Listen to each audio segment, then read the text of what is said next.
एक बार फिर से आप सभी लोगों का शिक्षा क्रांति मंच पर स्वागत है। आज हमारे साथ फिर से एक बार बने हैं शिक्षा क्रांति के संस्थापक श्री सत्तन सनातन जी।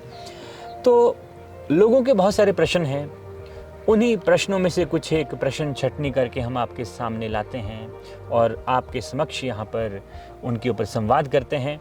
तो आज का एक प्रश्न, एक बहुत ही सुंदर प्रश्न किसी हमारे देखने वाले ने हमसे पूछा है। सत्तन सर से वो प्रश्न खासकर है और ये प्रश्न है कि हमारे जीवन का परम लक्ष्य क्या है। देवतांशु जी, बहुत ही अच्छा प्रश्न पूछा है।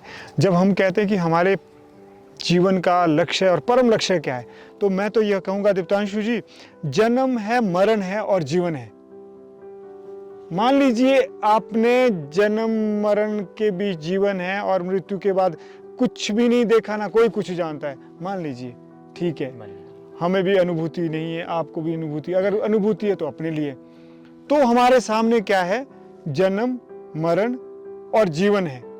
तो जन्म मरण के मध्य जीवन में कर्म प्रधान, उच्च जिसके कर्म है वह जीवन महान। बहुत अच्छा। तो उच्च कर्म से ही जीवन में महानता आती है और महानता से ही मानवता आगे जाती है और मानवता से ही यह सृष्टि संचालन होता है।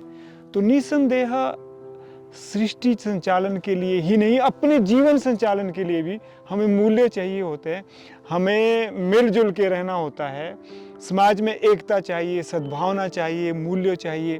उसको आध्यात्मिक मूल्य भी कह सकते हैं, आप उसको मानवीय मूल्य भी कह सकते हैं। तो जीवन का परम लक्ष्य यह होना चाहिए, जीना होना चाहिए और जीने में सहायता की जानी चाहिए। यानी जियो और जीने दो और जीने में सहायता भी करो और सृष्टि संचालन के लिए जितना हो सकता है अपने स्तर पर जरूर करो, लेकिन अभिमान बिल्कुल ना आने पाए।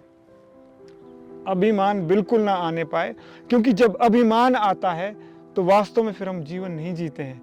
सच में कहूँ तो वास्तव में फिर हम जीवन नहीं जीते हैं। हाँ, ये सही है देवतांशु, ये भी बहुत सही है। जैसे अभी हम बात कर रहे हैं कि एक स्वाभिमान तो बहुत ज़रूरी होना चाहिए, क्योंकि कोई भी मनुष्य जब स्वयं की यात्रा करनी शुरू कर देता है तो सबसे पहले स्वाभिमान उसके भीतर पलना शुरू हो जाता है। स्वाभिमान, तो अभिमान इस तरह से होना चाहिए। कुछ चंद पंक्तियाँ मुझे याद आ रही है। हमने कब कहा कि हम यहाँ परम आवश्यक है, हम तो वही कहते हैं जिसको करने के हम लायक हैं। हमने कब कहा कि हम यहाँ परम आवश्यक है? इस दुनिया के रंगमंच पर अपने जीवन नाटक के हम नायक हैं। हमने कब कहा हम यहाँ परम आवश्यक है? और इस जीवन नाटक की जो स्क्रिप्ट है उसको सीरियसली लेते हैं, सीरियस नहीं होते हैं, जीवन को मजे से जीते हैं। दीप्तांशु जी, यही जीवन का लक्ष्य होना चाहिए। बहुत अच्छा, सरल शब्दों में आपने हमारे श्रोताओं को समझाया कि जीवन का परम लक्ष्य क्या होना चाहिए।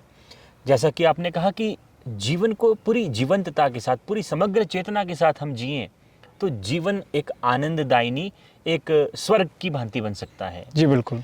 तो बहुत ही अच्छे आपका संदेश हमारे पूरे के पूरे श्रोताओं के लिए, पूरे समाज के लिए है कि हम जीवन में अपने कर्मों को उत्कृष्ट बनाएं, अच्छे कर्मों को के साथ इस जीवन को जिएं, क्योंकि जीवन जो कुछ भी है वो जन्म और मरण के बीच का जो समय हमें ईश्वर ने प्रदान किया है वही जीवन है और उस जीवन को हम बेहतर बनाने के लिए प्रयासरत रहें। इन्हीं शब्दों के साथ आज के संवाद सत्र का यहाँ पर समापन करते हैं। मिलेंगे अगले संवाद सत्र में, तब तक के लिए जय हिंद, जय भारत, जय विश्व।